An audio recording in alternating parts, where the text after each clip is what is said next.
ஆன்மீக சொந்தங்கள் அனைவருக்கும் அன்பான காலை வணக்கம். நாம் நம்மளுடைய சேனலில் தொடர்ந்து நிறைய சுவாரஸ்யமான ஆன்மீகம் சார்ந்த தகவல்களை தாங்க பார்த்துட்டு வந்துட்டு இருக்கோம். அந்த வரிசையில் இன்றைக்கி என்ன பார்க்க போகிறீங்க அப்படின்னா, பிப்ரவரி மாதம் 15ஆம் தேதி ஞாயிற்றுக்கிழமை அன்னைக்கு உருவாகக்கூடிய மகா சிவராத்திரியை பற்றின நிறைய சுவாரஸ்யமான விஷயங்களையும், இந்த சிவராத்திரிக்கு பிறகு ஏற்படக்கூடிய கிரக மாற்றங்களானது எப்படி இருக்குதோ அதை பொறுத்து என்ன மாதிரியான பலன்களை எல்லாம் மிதுன ராசினியர்களாகிய நீங்கள் அடைய போகிறீங்க அப்படின்றத பற்றியும் தான் தெளிவாக பார்த்து தெரிஞ்சுக்க போகிறீங்க.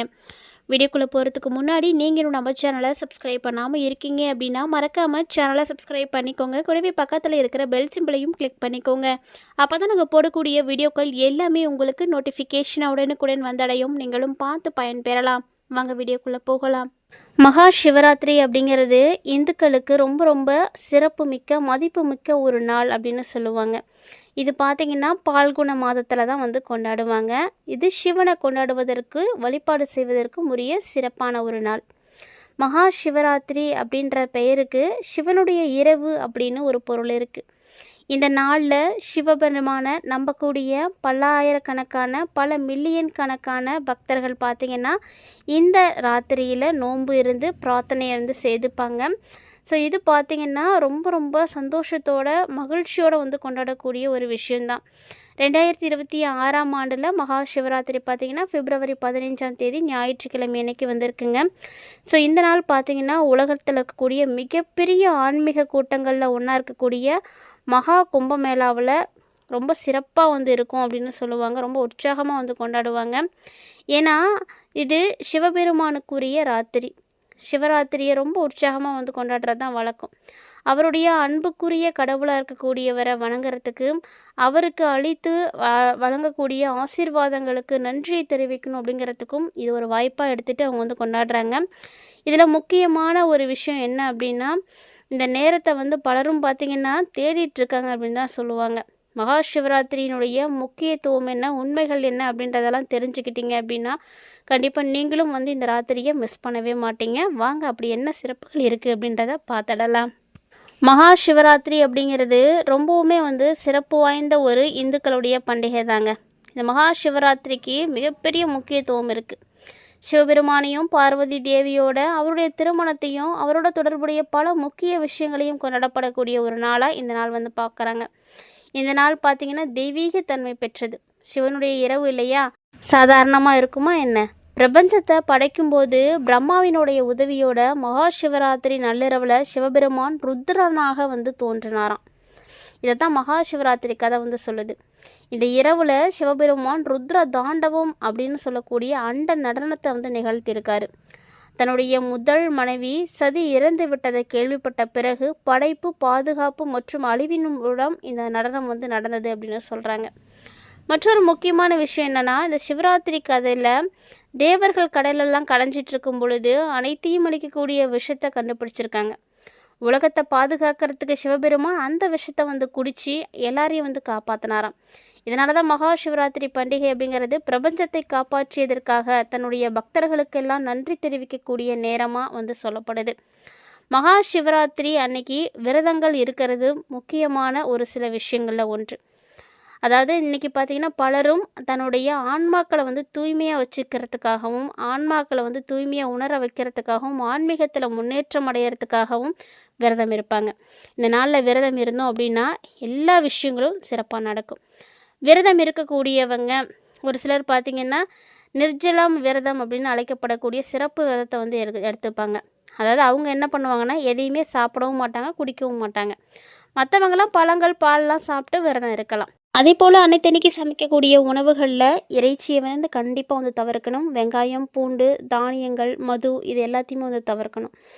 விரதத்தை முடிக்கக்கூடிய நேரம் அப்படின்னு பார்த்தீங்கன்னா சிவராத்திரி அன்னைக்கு மறுநாள் காலையில் சிவபெருமான பிரார்த்தனை செய்ததுக்கப்புறம் தான் விரதத்தை நிறைவு செய்யணும். இந்த மகா சிவராத்திரி அன்னைக்கு அபிஷேகங்கள் செய்யலாம். அபிஷேகம்னா சிவபெருமானுக்கு லிங்கம், பால், தேன், தண்ணீர், நெய் இதெல்லாம் வச்சு நீங்கள் அபிஷேகம் பண்ணி வழிபாடு செய்யலாம். காணிக்கை அப்படின்னு பார்த்தீங்கன்னா மக்கள் சிவபெருமானுக்கு வில்வ இலைகள், பழங்கள், பூக்கள் இதெல்லாம் காணிக்கையை கொடுக்கலாம். அதே போல் சின்ன விளக்கு இல்லைன்னா வாசனை திரவிய குச்சி இதெல்லாம் ஏற்றி அந்த இடத்த ஒரு புனிதம் நிறைந்த இடமாக மாற்றணும். இது மாதிரி செய்கிறதெல்லாம் ரொம்ப சிறப்பாக இருக்கும். அதே போல் இரவில் சிவபெருமானை வேண்டி ஓம் நமச்சிவாய அப்படின்ற இந்த மந்திரத்தை பல முறை வந்து சொல்லணும். அது வந்து உங்களுக்கு ரொம்ப ரொம்ப நன்மைகளை கொடுக்கும். அதே போல் அன்னைக்கு இரவு முழுக்க 4 முறை சிறப்பு பிரார்த்தனைகள்லாம் நடக்கும். அதிலெல்லாம் கலந்துக்கிறது ரொம்ப நல்லது. இது மாதிரி சிறப்பாக நடக்கக்கூடிய பூஜைகள், பஜனைகள், கீர்த்தனைகள், இது மாதிரி நிறைய விஷயங்கள், வேதங்களை படிக்கிறது, தியானம் செய்கிறது, யோகா செய்கிறது, அதுலேயும் முக்கியமாக பார்த்திங்கன்னா மற்றவங்களுக்கு உதவுறது, உணவோ உடையோ இதெல்லாம் கொடுக்கறது, தேவைப்படக்கூடியவங்களுக்கு இந்த நாளில் ரொம்ப ரொம்ப நல்ல விஷயம் இதெல்லாம் செய்கிறது. இதை செஞ்சிங்கன்னா உங்களுக்கு அதிர்ஷ்டகரமான ஒரு விஷயமாக கூட இருக்கும். இது எல்லாமே மகா சிவராத்திரியினுடைய ஒரு முக்கியமான விஷயந்தாங்க. மகா சிவராத்திரி அப்படிங்கிறது வருஷத்துக்கு ஒரு முறை தான் வந்து வரும். இதாவது மாதம் மாதம் சிவராத்திரி வந்தாலுமே வருஷத்துக்கு ஒரு முறை தான் இந்த மகா சிவராத்திரி வரும். பொதுவாகவே பிப்ரவரி இல்லை மார்ச் மாதத்தில் தான் இந்த மகா சிவராத்திரி வரும். அப்படி வரக்கூடிய இந்த விரதத்தை நீங்கள் யாராவது மேற்கொண்டிருக்கீங்களா அப்படின்னு மறக்காமல் வந்து கமெண்ட் பண்ணுங்கள். உங்களுக்கு எம்பெருமான் ஈசனை பிடிக்கும்னா வீடியோக்கு மறக்காமல் ஒரு லைக் பண்ணிக்கோங்க. வீடியோக்கில் இருக்கக்கூடிய கமெண்ட் பாக்ஸில் ஓம் நமச்சிவாயா அப்படின்ற இந்த 5 எழுத்து மந்திரத்தை மறக்காமல் வந்து கமெண்ட் பண்ணுங்கள். இப்போ வாங்க, என்ன மாதிரியான மாற்றங்கள் மிதுன ராசி நேயர்களுக்கு ஏற்பட போகுது சிவராத்திரிக்கு அப்புறமா அப்படின்றத நம்ம பார்க்கலாம். ஸோ உங்களுடைய வாழ்க்கையில் ஏற்படக்கூடிய நல்லதாக இருக்கட்டும், கெட்டதாக இருக்கட்டும், உங்களுக்கு ஏற்படக்கூடிய எந்த பாதிப்புகளும் நெருங்காமல் இருக்க கண்டிப்பாக மிதுன ராசிக்காரங்க இந்த சிவராத்திரியில் சிவபெருமானை நினைத்து வழிபாடு செய்யுங்க. உங்களுக்கு கண்டிப்பாக நல்லது நடக்கும், மாற்றம் உறுதியாக கிடைக்கும். ஸோ உங்களுடைய வாழ்க்கை வளமாக மாறுறதுக்கு இந்த நாள் வந்து ரொம்ப முக்கியமான நாளாக இருக்கும். அதனால் குறித்து வச்சுக்கோங்க. வாங்க, என்ன மாதிரியான விஷயங்கள்லாம் உங்களுக்கு நடக்க போகுது அப்படின்றதையும் தொடர்ந்து பார்த்து தெரிஞ்சுக்கலாம். ராசி மண்டலத்தில் 3வதாக இருக்கக்கூடிய மிதுன ராசி நேயர்களுக்கு பார்த்திங்கன்னா இந்த காலகட்டங்களில் மிகப்பெரிய அதிர்ஷ்டங்கள் எல்லாம் கிடைக்கும். ஆனால் உங்களுடைய பேச்சில் மட்டும் கொஞ்சம் கவனமாக இருந்துக்கோங்க. அது வந்து உங்களுக்கு ரொம்ப நல்லது. இந்த பிப்ரவரி மாதத்தை பொறுத்த வரைக்கும், அதாவது சிவராத்திரிக்கு அப்புறமா நிறைய மாற்றங்கள் வந்து இருக்குது. 9 கிரகங்களுமே மாறக்கூடிய இந்த ஒரு சூழ்நிலையில் உங்களுடைய வாழ்க்கையிலையும் கண்டிப்பாக வந்து மாற்றங்கள் வந்து கிடைக்க போகுதுங்க. அதை பற்றி நம்ம பார்க்க போகிறோம். மிதுனராசி நேயர்களே, இந்த காலகட்டங்களில் எப்போதுமே வந்து ரொம்ப கவனமாக தான் இருக்கணும். ஏன்னா சட்டத்துக்கு புறம்பானவங்களோட எந்தவித பழக்க வழக்கங்களையும் வச்சுக்காதீங்க. அதாவது அவங்களுக்கு வந்து நீங்கள் இருக்கக்கூடியதெல்லாம் கொஞ்சம் கூட வந்து செட்டே ஆகாது. அது உங்களுடைய வாழ்க்கைக்கு பாதுகாப்பு இல்லாத மாதிரி இருக்கும். அதே போல் மிதுனராசிக்காரங்க ஆரோக்கியத்தில் இந்த டைமில் ரொம்ப ரொம்ப கவனமாக இருக்கணும். ஆனால் அதுக்காக உங்களுக்கு அதிர்ஷ்டம் கிடைக்காது அப்படின்னு அர்த்தம் கிடையாது. இந்த மாதத்தில் திடீர் அதிர்ஷ்டங்கள்லாம் இருக்குது. ரொம்ப நாளாக யாரு கூடயாவது நீங்கள் பிரச்சனையில் இருந்துகிட்ருக்கீங்க, வம்பு வழக்கு கோர்ட்டு கேஸு இந்த மாதிரி எதுலேயும் வந்து ஈடுபட்டு இருந்துகிட்ருக்கீங்க அப்படின்னா அந்த பிரச்சனைகள் எல்லாமே இப்போ வந்து தீரப்போகுதுங்க. ஸோ எல்லாம் சுமூகமாக மாறும். நிறைய அனுகூலங்கள் வந்து கிடைக்கும். தாய் வழி உறவு, தந்தை வழி உறவு எல்லாமே வந்து மேன்மை அடைய ஆரம்பிக்கும். அற்புதமான ஒரு காலகட்டமாக உங்களுக்கு கண்டிப்பாக இருக்கும். தொழிலில் பார்த்திங்கன்னா அபிவிருத்தி ஏற்படும். அதாவது நீங்கள் செய்யக்கூடிய வியாபாரமாக இருக்கட்டும், தொழிலாக இருக்கட்டும், எல்லாமே உங்களுக்கு வந்து நல்ல அபிவிருத்தியை தான் கொடுக்கும். நல்ல ஒரு ஏற்றத்தை ஏற்படுத்தி கொடுக்கும். அதனால் நீங்கள் கவலைப்படாதீங்க. இழுபறியாக என்னென்ன விஷயங்கள் உங்களுடைய வாழ்க்கையில் இருந்துகிட்ருக்கோ, எதெல்லாம் நடக்கலை அப்படின்னு கவலைப்பட்டுட்ருக்கீங்களோ எல்லாமே படிப்படியாக வந்து மாறப்போகுது. ஸோ காலம் கண்டிப்பாக உங்களுக்கு அதுக்கு ஒரு பதிலாக இருக்கும். கட்டாயமாக உங்களுக்கு வந்து அதற்கு ஒரு பலன் கிடைக்கும். ஒரு அற்புதமான ஒரு டைமிங்காக தான் இருக்குது.